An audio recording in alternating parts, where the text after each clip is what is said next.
Warren, how are you? Good, thank you. Good. Look at the squad then. Talk of the players who are in. Dan Edwards is called up for the first time officially. What have you seen from him? No, we've been impressed with him. We were hoping to have him in the autumn, but fortunately had a bit of a groin strain and picked up a head knock as well, so we didn't get a chance to look at him. But we've been impressed with him in terms of the way that he's played, and starting to mature nicely into looking like a quality 10. Yeah, he's still a youngster, 21 years of age.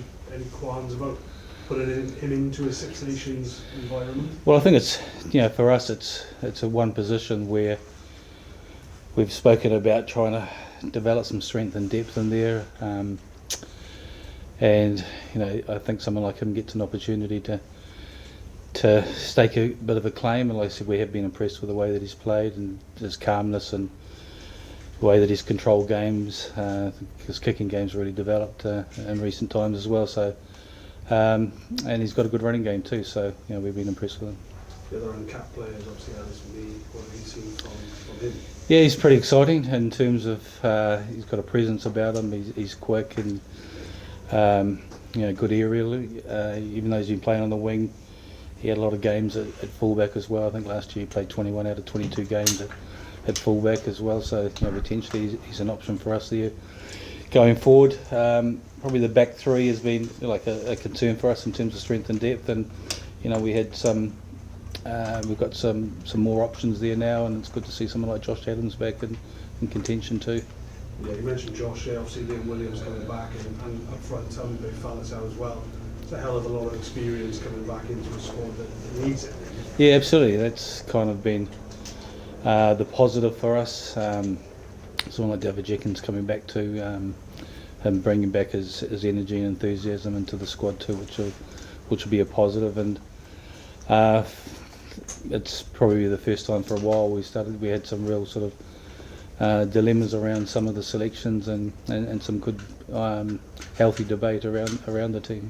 Yeah, I imagine there's probably been a debate around Max Llewellyn, the guy who started in the autumn quite regularly and seems to be doing all right for Gloucester. Yeah, well. Look, he's pretty unlucky in terms of that. For us, probably. There's a lot of quality 12s around. It's probably 13's the one position where haven't got a huge amount of depth, and we probably see, apart from Joe being there as a 13 option with a left foot, seeing how he's going to go.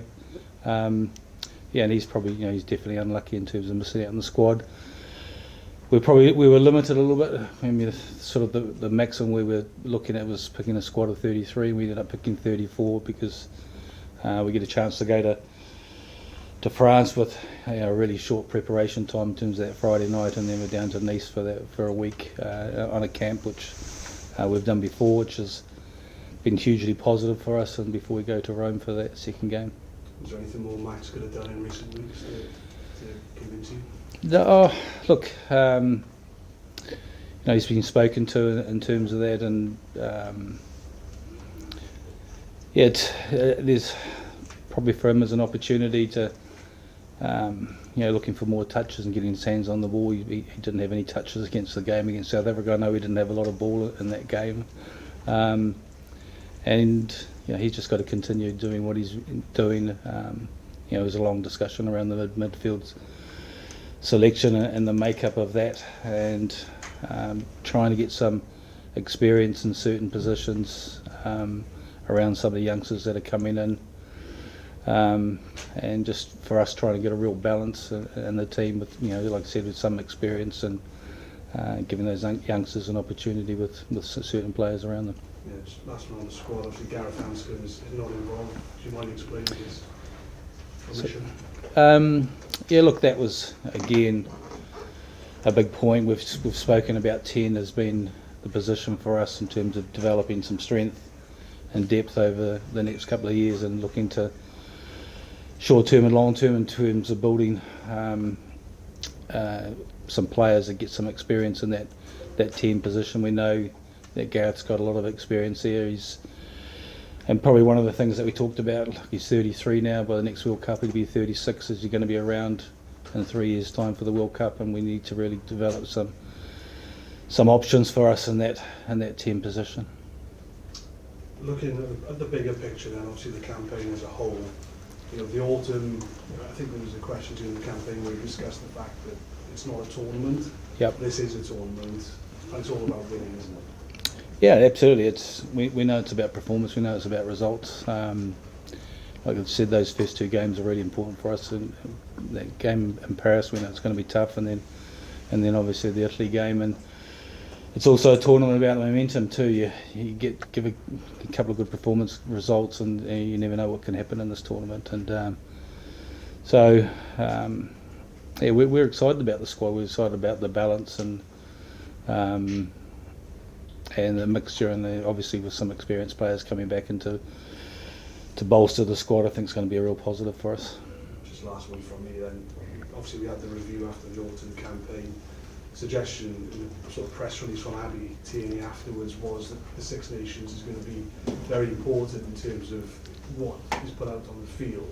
Do you feel like your job is on the line in this game? Yeah, absolutely. Yeah, so you know, there's been a lot of discussions and debate about that. I'm pretty well aware of the situation that we're in as a group of coaches and stuff, and you know, we've just got to go out there and work hard and look to show improvements and perform well. Thanks, Warren. Good luck.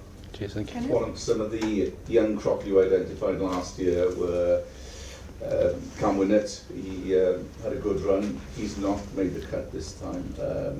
Pencampwriaeth also. What about their omissions? Yeah, look, it's like I said, when we were limited a little bit on numbers, how did we get the balance right? Did we?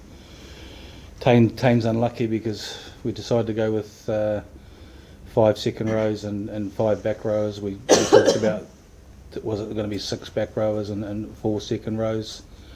We're a little bit compromised in terms of the players playing outside of Wales when on the Tuesday in test weeks, those English players, with French players not being selected, have to go back to the clubs on the Tuesday. That does limit your preparation. We don't have them in the fallow weeks, so we probably need to look at bringing 1 or 2 local players in during those fallow weeks to bolster up the numbers. When you look at, you know, particularly in that lock position, when you've got David and Chris and Will and who's the other one?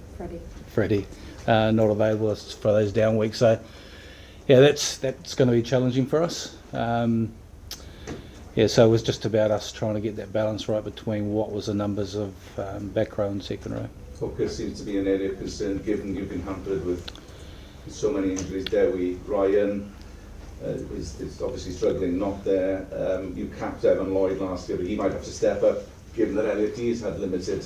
Yeah, Elliot has. Yeah, I thought Elliot was good yesterday. He's had some good touches and things, and for someone who hasn't played for a while, he brings some experience, and for us, continue to persevere with Evan. We know he's still learning his trade there, but around the field he's got a huge amount to offer.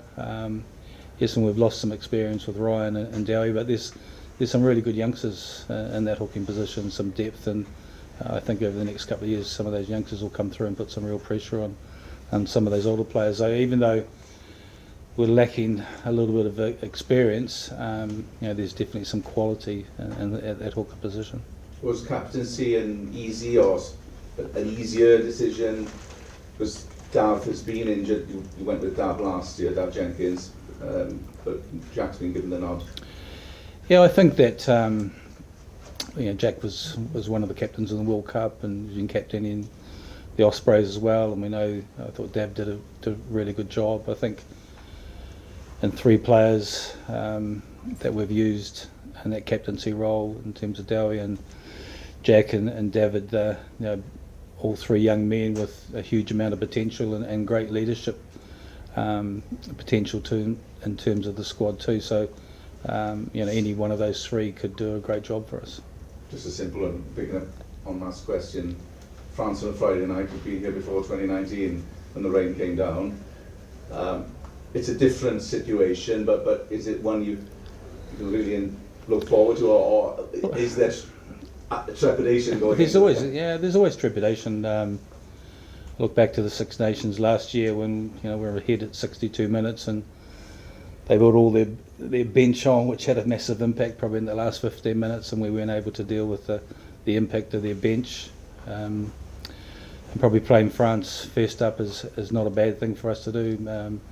They tend to take a little bit of time to get going in a Six Nations, so getting them first up and sort of a bit of a replica of what happened in 2019. So hopefully we can get off to a good start.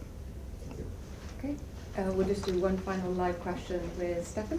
Warren, when the review was, when the union announced that you were staying on for the Six Nations, they did say that perhaps there was going to be some changes to your backroom team. Any update on that? Yeah, there's look, we'll probably make a announcement later in the week in terms of sort of a couple of individuals coming in sort of managerial roles and stuff, or support staff within that team. Yeah.